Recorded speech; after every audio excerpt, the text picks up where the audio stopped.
அழுகாத ப்ரா, ஆம்பளை போய் அழுகலாமா? என்ன ஓ சிந்திக்கிறேன். பங்காளி நீ ஃபீல் பண்றது அந்த ராஜ் பிரியனுக்கு தெரியக்கூடாது. ஆளை கூட்டு வந்துருவான், கலாய்ப்பான். அப்புறம் அது தாங்க முடியுமா? இன்னும் அழுகும். அப்புறம் பாயிண்ட் ஸ்டெப்லானோட மேல தானே இருக்கு. ஆமா வா உட்காரு. மணிக்கு எத்தா இருக்கும். உட்காரு. அழுகாத உட்காரு.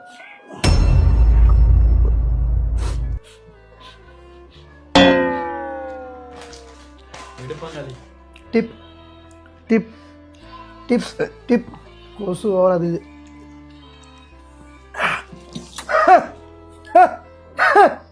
பிஸ்கட்டை தின்னுட்டீங்களா? என்னடா அது? முடி மட்டும்தான் இருக்கு. சொல்டா. ஆமாடா, ஒரு சின்ன இலை விழுந்து வச்சு. ஆமாம், குசலம் விசாரிக்கிற கால் பண்ணியா? ஆமாம், அவனே அழுதுகிட்டு இருக்கான். மும்பை பேண்டு உழப்பிட்டாங்க இல்லடா. ஆமாம் ஆமாம், என்னோட ஃப்ரெண்டுக்கு கேட்குறதுக்கு சொல்லணும்ல. சொல்லுங்க, நீ ஃபீல் பண்ணாத. நீ ஏன் ஃபீல் பண்ணுற? அது என்ன பூம்பாறையா இல்லை கம்பிப்பாறை? கடப்பாறை. கடப்பாறை. நக்குன கடப்பாறை. அதான் அவனே சொல்கிறான் நக்கன கடப்பாறைன்னு. பீ மாதிரி ஆடிட்டாங்க இன்னைக்கு. ஒரே வாடை. ஏய் நீ சங்கடப்படாத, நான் அவன்கிட்ட பேசிக்கிட்டு நார்மலாக பேசுகிற மாதிரி நீ தப்பாக எடுத்துக்கிறாங்க. கஷ்டப்படுவார்ல, அவன் கஷ்டப்படுறான்னு தெரியுது. அடிதான் என்ன பண்ணுறது. இப்போ என்ன பாயிண்ட் டேபிள் 8வது இடமா? 7. கொசு வாய்க்கிலே போகுதுடா.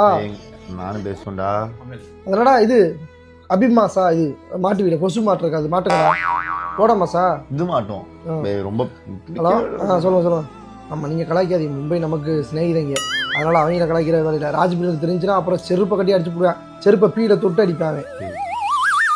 நீங்கள் ஏன் ஃபீல் பண்ணுறீங்க? நீங்கள் ஃபீல் பண்ணக்கூடாது. ராஜ்பிரியன் நீங்கள் ஃபீல் பண்ணுறது தெரியக்கூடாது. நீங்கள் ஃபீல் பண்ணுறது அழுகாதிய. மும்பை நீங்கள் அழுகக்கூடாது. நீ வை மச்சான், போன வை. தோத்துட்டாங்க. இல்லை, நான் சிரிக்கலை. நீ உனக்கு தெரியும், நான் உங்க கூட வந்து சேரும்போதே என் மூஞ்சி வந்து நான் சிரிச்ச மாதிரி தானடா இருப்பேன். நான் சிரிச்ச என் மூஞ்சியே அப்படித்தானே. என்னடா அது கஷ்டப்படுமா இல்லையா? ஆனா லூசு பையல என் மூஞ்சியா சிரிச்ச மூஞ்சி பாரு எரிச்சலாகடா. ஒண்ணும் இல்லை, எங்க வீட்டுல பாடி செத்துருச்சு. உடனே எப்படி தெரியுமா என்னடா அடி உழப்பிட்டானா சின்ன பையல. சென்னை கூட 124 அடிச்சாங்கன்னு நினைக்கிறேன். நீ அதோட நான் என்ன சொல்றேன், நான் இல்ல ராஜ்பிரியா வந்து கேட்டானா நம்ம பதில் சொல்லலாம் அவனுக்கு. நீங்க உங்களை பார்த்தாலே எனக்கு ரொம்ப சங்கட்டமா இருக்கு. நீங்க பேசுறத பார்த்தா ஏதோ சிஎஸ்கே கார ஏதோ மாறுவேஷம் போட்டு வந்து உங்களை கலாய்க்கிற மாதிரி இருக்கு. அப்படிதான் நீங்க பேசிக்கிட்டு இருக்கீங்க. ராஜ்பிரியா வந்து வேற மாதிரி பேசுவேன். நானா இருக்குண்டு